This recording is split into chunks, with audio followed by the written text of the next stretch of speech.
I'm Ed Micol, and I'm just a big old backyard wrench head.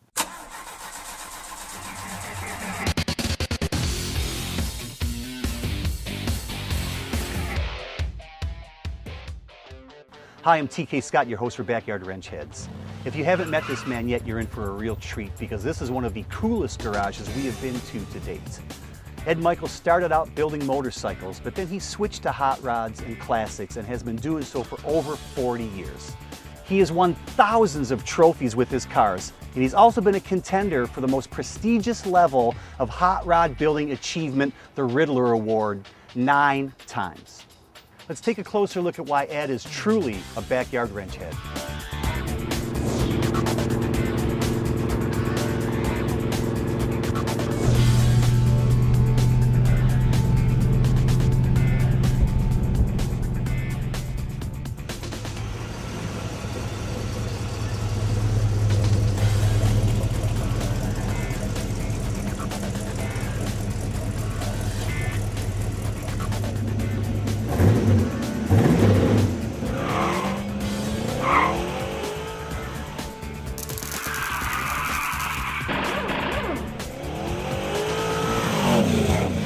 TK, welcome to my garage. Ed, this is the first 2-car garage I've ever seen where you could squeeze 20 cars in this. This thing is huge. It's still not big enough.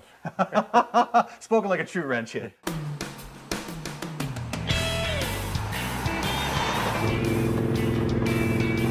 Well, Ed, this car is a rolling piece of artwork. The tail is amazing. The lines of the fenders, the lines of the tail. Tell our audience what we're looking at here. We're looking at a 1935 Auburn boat-tailed Speedster replica. And this car is definitely an Art Deco style. The car itself, I've put in some of my own changes. The taillights have been changed. They're a 36 Dodge horn cover from the front, and I put LED lights. I did the double exhaust, and what's really amazing, kids come up and they say, it looks like the Batmobile. Well, Ed, these exhaust scoops are different from what came from the factory. I know you told me you guys fabbed this. I designed these. They used to have a flexible tubing that came out and went through the fender. And I always thought it looked like a dryer vent. It just didn't look like it should have been on the car. These are carburetor scoops that they use on the old Stromberg carburetors. And now it looks like a P-38 airplane. The headlights used to stick up like a bug-eyed headlight way up on the top. Well, what we did was we took and we cut the fender out, pushed the headlight bucket and molded it into the fender to give it a low, sleek look. Well, we cut the cross member in the front, and we narrowed it 6 inches, pulled the tires inside the fender wells, and then dropped it. Nice. And that's what gives this car the stance and the overall style. The first car I built for Autorama was a 1923 T Roadster. So I built this T-bucket. I ended up taking it on the show circuit, and I ended up 7th in the nation with it. I went to 23 shows. I won Outstanding Use of Detail, Best Interior, Best Engine, Best Rod, and was also a Riddler contender. In my lifetime, I've built for 40 years straight a different vehicle every year. And in between that, I built probably another vehicle a year. For a while, I used to do work for other people. To this date, I've probably built in excess of 100 vehicles, 130 maybe. I've won thousands of trophies. And I have to admit that my wife goes along with every harebrained scheme and idea I come up with. If she didn't go along with me, I'm sure that a lot of this wouldn't have happened along the way. 40 years straight with them, 40 different cars or motorcycles he's built, and I was there with him. A lot of times I had to help him build a lot of these cars. The way things have happened for me is that I always had to sell a car to build my next car. I would take a car that, of course, wasn't in that good a shape because I couldn't afford to buy a good car.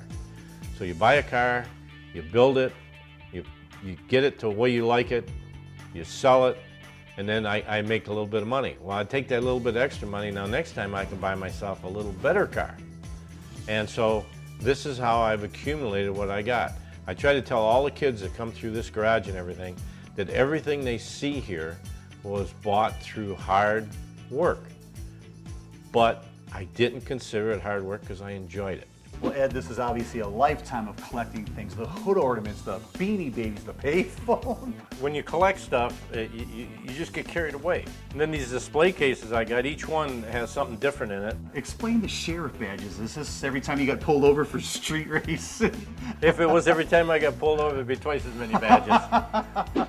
Well, you know, Ed, this place is like the Smithsonian. You should charge admission. So this is obviously another unfinished project. You said you're going to go into restoring these when you get tired of playing with cars, then? Yeah, well, these are supposed to be fill-in projects. I see. I'm supposed to be working on these in between when I'm working on a full car. Does that really say 17 cents a gallon? 17 cents a gallon. We wish it was like that now. You remember when your buddies used to give you 50 cents, you drive around all day? That's right, that's right. Well, now tell me about the slot machine. Your wife is the one who owns the key to this, right? Yeah. You keep feeding it to pay for the next car you buy. Well, I told her if I got the slot machine, maybe we wouldn't have to go to Vegas. I had a 1938 Rolls-Royce Phantom 3 street rod that I had been building. This was going to be my ultimate car. I've been building it for probably 25 years on and off. I would pull it out and I'd work on it and I'd push it back. It had an all-round tube chassis. It had a 84 Corvette front and rear suspension, big block Chevy, air, everything. And my wife just in passing says, well, why don't you just take it to that auction you're watching on TV all the time? And I says, you mean that Barrett-Jackson auction? I said, that's for the big people, you know, I can't do that. And she says, well, you got a nice enough car. So this started me off in the Barrett-Jackson era. And I had probably between $75,000 and $80,000 in this car over a 25-year period. We just had no idea what that car would do. And of course, this is a no reserve auction. This is a little guy playing in the big boy's backyard, and I heard a bid of $100,000. And I just started smiling from ear to ear. And I heard him beating the table for 170. Do I hear 170? And then finally he said, sold at $160,000. And I just looked at my wife, and I won't say what I said to her. And I couldn't believe that that car had sold for that kind of money.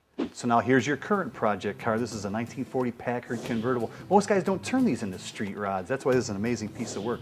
I have taken this car again and put my personal touches into it. Right. I will drive this car across country. This car is going to be built in what they call a resto rod style. It's going to look like a 40 Packard Convertible, but it's got subtle changes to bring it up to date. And how much time do you have invested in this project? Right now I've got a year invested in it, but I'm not your Norm, because I kind of work. No, you're Ed. Yeah. Norm was the last garage. There you go. One of the big things that I understand after being at Barrett-Jackson now for 3 years, the reputation that I got there is that I do fantastic detail work. And all that work was done right here in this garage, in my backyard, with me and my buddies. I can't do it all myself.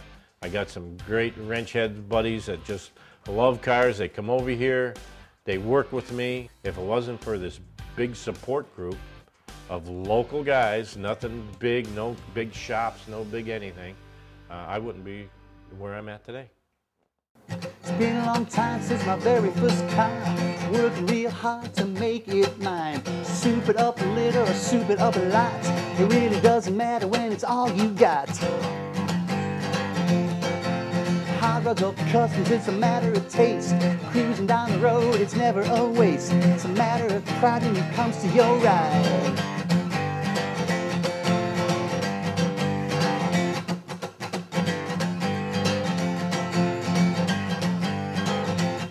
I really don't care if it's a Ford or a Dodge, as long as you built it in your WrenchHEAD garage. I really don't care if it's a Ford or a Dodge, as long as you built it in your WrenchHEAD garage. Your WrenchHEAD garage. Your WrenchHEAD garage. If you'd like to submit your garage, visit us at backyardwrenchheads.com. What's in your garage?